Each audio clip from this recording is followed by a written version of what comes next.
Pocket FM. To unlock all the episodes, click the link in bio. Rhys awoke in a sterile airport, the vivid memory of a war and Trinity's presence dissolving like a dream. Noah's concern grounded him.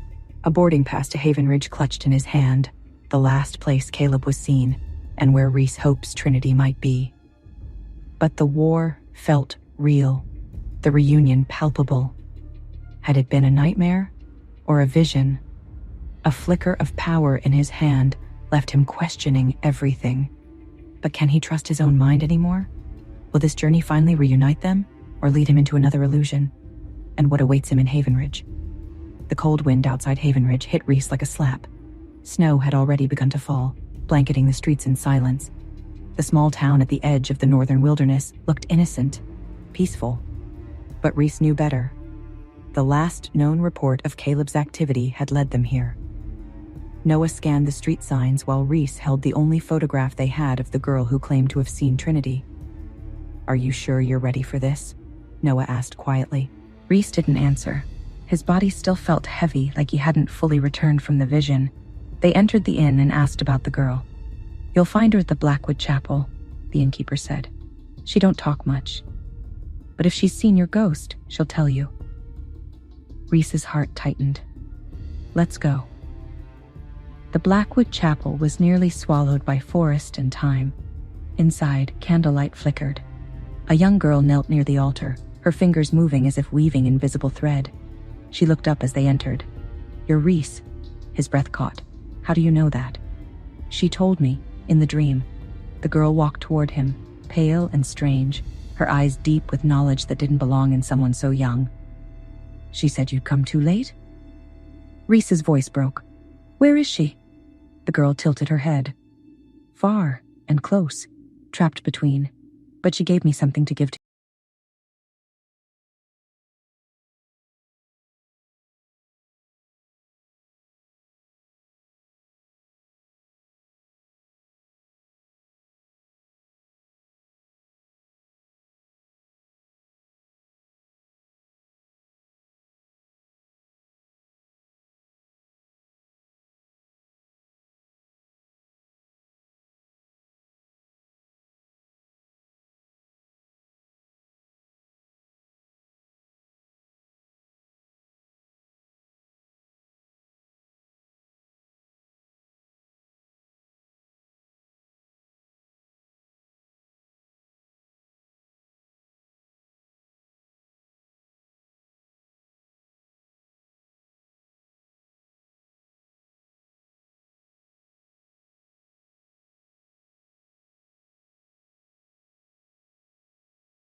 The air shimmered, and Trinity's voice echoed. "I'm sorry I left. I thought I could end it before it reached him." Rhys dropped to his knees.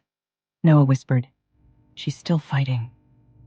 The last clue from the archivist pointed them to the Temple of Silent Names, where oracles buried the names of those too dangerous to remember. Rhys entered alone. The temple pulsed with forgotten power. Whispers followed him. He found a stone etched with a single name, Seraphine. Beneath it, another name, Trinity. He reached out. His fingers sparked. Visions seized him, of a world where Trinity never left, of children, peace, warmth. He awoke crying, but in his pocket was a locket. Her face inside. They returned to the Blackwood Chapel. The girl was waiting. This time, she held something wrapped in cloth. A memory she asked me to give you when you were ready. Inside was a vial of glowing water. A drop, the girl said, will show you where she really is. Rhys drank it. His vision flared. He saw Trinity, not in a cell, not in a battlefield, but suspended in magic, somewhere between time and breath. She sealed herself, he said. She's holding something back. Noah's voice shook. Then we need to find where, before she fades for good. With the chilling realization that Trinity is sealed, somewhere between time and breath, and Noah's desperate plea to find her before she fades entirely, the path forward is shrouded in uncertainty. What malevolent force was Trinity trying to contain by sealing herself away? Where is this place of suspended animation, and how can Rhys possibly reach her across the boundaries of time and magic? And if he does find her, what will it take to break the seal? And what will be the cost of her return? Hey, I am Trinity. Want to know what happens next? Then click the link in the description below and download the Pocket FM app and listen to the exciting episodes of Chosen by Fate, Rejected by the Alpha. Snow-covered Haven Ridge held a fragile lead to Trinity, a cryptic message from a gifted girl at the Blackwood Chapel, guided by Trinity in a dream, pointed Rhys and Noah to a forgotten oracle estate. The chapel girl offered a final gift, glowing water that showed Trinity suspended in magic, deliberately holding something back. What secret did Trinity shield? And could they break through her magical prison in time? That night, Rhys sat on the floor of the oracle house staring into the dim fire. Noah, he said quietly, I'm still seeing things. Noah looked up concerned. Visions? More like lives. Moments that never happened. But they feel real. Too real. And every time I close my eyes, I'm back there. In some version of a world where she's already gone or I've already failed. Noah leaned forward. Do you think it's a trick? Warlock magic? Rhys shook his head. It's something deeper. Something embedded in me. If we don't figure it out, I'll be stuck in this loop forever. I won't know what's real anymore. Noah said nothing for a long while. Then, we need help. And I think I know who might have answers. Far south in a crumbling port city, Vincent walked through the alleyways of the underground trade market, disguised under a hood and layers of leather armor. He wasn't searching for Trinity. He was hunting the ones who took her. A contact finally showed. Pale-eyed, sharp-toothed, warlock-blooded. You've got the wrong scent, the contact said. The girl's gone, but the one who sealed her? He's still alive. Vincent's hand shot forward, blade pressed to the man's throat. Tell me where he is. The contact smirked. You'll find Caleb in the ruins of Orameth, preparing something big, something ancient. Vincent's eyes narrowed. Then I'll burn Orameth to the ground, he thought. Trinity floated between worlds. She no longer aged, no longer breathed in the way mortals did. Her body was suspended in a cocoon of arcane threads, tied to an altar woven of snow and flame. She watched the world through glimpses. Rhys walking in snow, Vincent drawing blades, Noah arguing with ghosts. But she could not call out. Only wait. In her dreams, she heard footsteps. Sometimes Caleb, sometimes Rhys, but the one she feared most was the shadow version of herself. The one who whispered, Stay. If you leave, everything breaks again. Noah's contact led them to the Rift Temple, a place where magic bent, where timelines splintered. A priestess of the old gods waited for them. You seek a girl between moments, she said, but she is not lost. She is anchored. Rhys stepped forward. Anchored to what? To you, to memory, to love, and to danger. Caleb has found a way to unmoor her, to release her from time itself. If he succeeds, she will never have existed. Noah cursed. Rhys turned to the priestess. Then how do I find her? She held out a small shard of polished onyx. You don't find her. You remember her harder than time forgets. They left the Rift Temple and followed the priestess's instructions into a forest no map acknowledged. It was the Hollow Road, a place where thoughts became echoes and memories walked beside you. Rhys was the first to falter. He saw her again, Trinity on the edge of a cliff, smiling, reaching out. But when he took her hand, she became mist. Noah shook him. We're close. I can feel it. At the edge of the forest, a gate of moonstone rose from the ground, pulsing. Rhys touched it. A voice answered. You're almost here. Just a little longer. and the gate opened to light. The Moonstone Gate led them into a grove unlike anything they'd seen. Trees glowed softly, their trunks veined with light, and pools of still water reflected not the sky, but moments, memories, echoes. As they stepped forward, Reese's reflection fractured into a dozen versions of himself. Some looked older, some broken. One smiled, but with Trinity by his side. Noah touched a tree, flinching.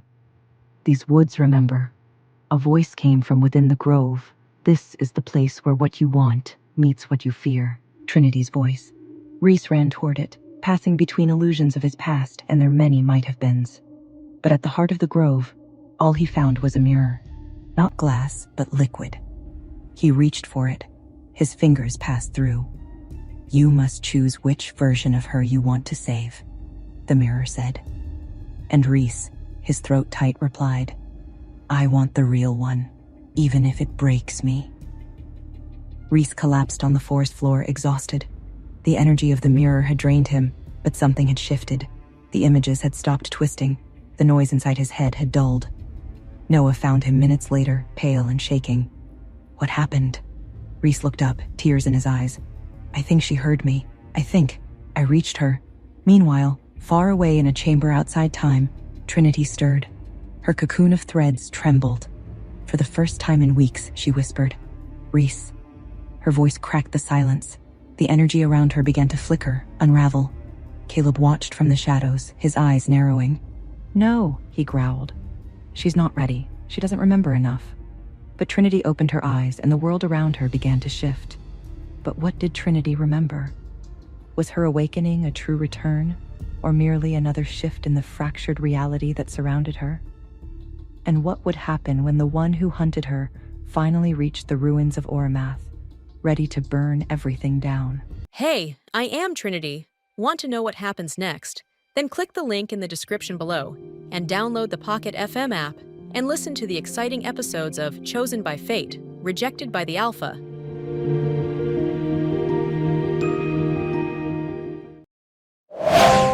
Pocket FM. To unlock all the episodes, click the link in bio.